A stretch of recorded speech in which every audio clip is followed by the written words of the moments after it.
Hi, I'm Una. You're very welcome to my channel. In today's video, I'm using the Waffle Flower stamp set colour combos for Inkpads, and this was originally intended by Waffle Flower for swatching your inks and deciding what colour combos work for you. But when I saw it, I wanted to try to explore what geometric patterns I could create with this set. It's very inexpensive, only about $8, about €7.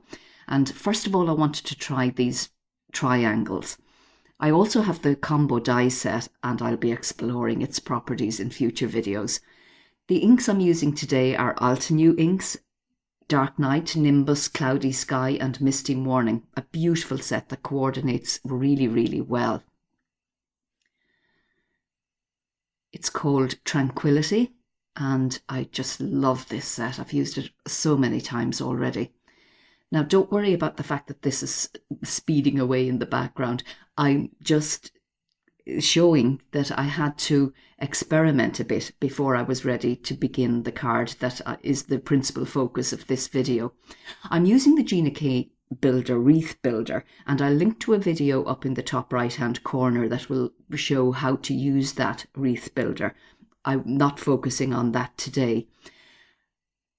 I'm principally showing here that I had to experiment to get it to fit on the 4-inch square that fits into the Gina K wreath builder. Now this one didn't, but I kept on going even though it was missing the tips of every second triangle, because I just wanted to see what it would end up looking like, and it actually looks quite attractive. And now I have figured out how to fit the triangles completely inside the square. I wasn't able to point the triangle at the center of the panel. That's the key to getting it to fit. But I did eventually get it worked out, and I'm going to use this as a template now for starting the card that is the principal focus of this video. So I picked the stamp up on the lid of my MISTI, having placed it over the template to make sure it would be in the correct position, and I decided to use 2 inks to begin with. I'm using Misty Morning and Cloudy Sky, and every time I'm stamping I turn it, make one turn in the wreath builder, slot it into place, and if you cut it out carefully, exactly 4 inches square, that works beautifully. Now be careful if you have these ink pads. Don't take all the lids off and leave them lying around your desk, because there's nothing on the bottom of the stamp pad to indicate which one it is. I must make labels for them all. I mixed them up last week and I couldn't figure out why the ink was looking the wrong colour until I discovered I had the wrong lid on the wrong pad. So I'm going to speed up the video now because you see the way it works, and it ends up looking very nice. Now the colours do fade a bit when they dry. Now I had decided at this stage that it was going to be a 3-layer card, so I'm using a new piece for the medium triangle, and this time the 2 inks I'm using are the 2 middle inks in the set, Cloudy Sky and Nimbus. And I leave this in because I think it's just lovely to see it building up. It was the hole in the centre that sparked the idea for what I did in the end.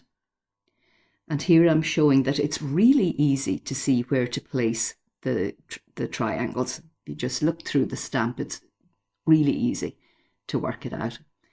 And for the centerpiece with the small triangle, I decided to use the 4 colours, the lightest, the darkest, and then the 2 middle colours in that sequence. And again, with the video speeded up, and you can see the way the colours built up, and it was just gorgeous.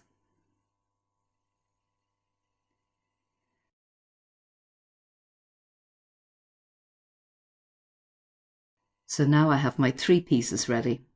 So I fussy cut them, and I bet you know, if you're crafting a long time, I bet you know what this is. The memory keepers, I think, Crocodile Big Bite. back in the mists of time, I bought this thinking I'd use it a lot, but it's been sitting on a shelf largely unused. And it was quite a price if I remember rightly. But I took it out today because it was perfect for punching a 3/16 hole for this eyelet.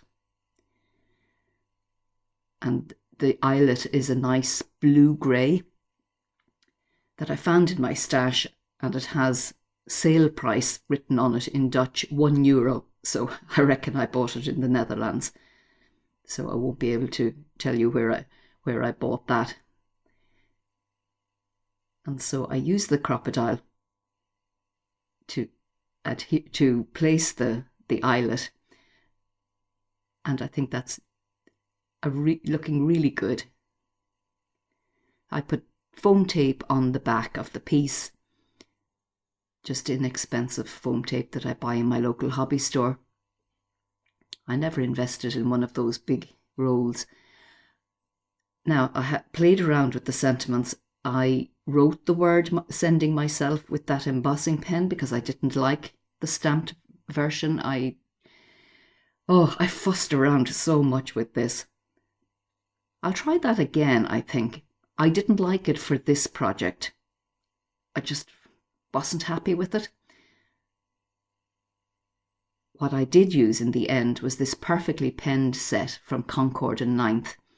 I have another video where I use this, and I'll link to it up in the top corner. I just love that set. The reason I used the MISTI and didn't use an acrylic block was because I couldn't see the Versamark through the acrylic block on the black paper. So I white heat embossed it and then decided to do the good vibes in white on the black shadow. I got that Pinkfresh set this week and I'm absolutely thrilled with it. The words and the shadows are absolutely beautiful in it. So that's the card. I was really pleased. Now I made another card out of the other bits that I had produced when I was just experimenting. I thought it looked really nice and decided to make a thank you card. Now this is how I create a shadow if I don't have a shadow for the particular die. In reverse, draw around the die and then cut it out just outside the pencil line. Flip it over and rub it hard with a bone folder to get any crease marks, remove any crease marks, and then apply the word. A really simple way to create a beautiful shadow. So I assembled the card in the order you saw me laying it out, and that was my second card finished. I was really pleased with today's cards and I can't wait to experiment some more with this stamp set and the die set. Do come back for those videos. I'd love if you would subscribe to my channel. You'll see some videos on screen now in another few moments, and perhaps you would like to watch some more videos. If you would give this video a thumbs up, that would be really helpful for me. It's very important for the success of my channel. And if you would like to leave a comment down below, I would love to talk to you. Bye for now, all the best, and do take great care of yourself.